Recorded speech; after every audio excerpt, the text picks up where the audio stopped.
ఊళ్ళో వాళ్ళ పెళ్ళాలందరూ నీకు కావాలి, కానీ నీ పెళ్ళాం మాత్రం ఫ్రెష్గా ఉండాలి. ఇదేం నీతిరా నీకు చినరాయుడు? నీకో నీతి, ఊళ్ళో వాళ్ళకొక్క నీత్యా? పూజారి కూతుర్ని మల్లెపూలతో శోభనం చేశావంట, పెళ్ళి కాకుండా. ఇప్పుడు ఆ అమ్మాయి ప్రెగ్నెన్సీగా ఉంది. పెళ్లి చేసుకోమంటే ఏందిరా పెదరాయుడు? పెళ్లి చేసుకోను అని చెప్పావంట.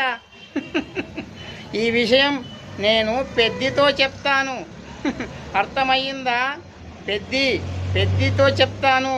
పెద్దితో చెప్తే పెద్దే మీ ఇద్దరి పెళ్ళి చేస్తాడు. అది పెద్ది పవర్ అంటే. ఇప్పుడే వెళ్ళి నేను పెద్దితో చెప్తానురా.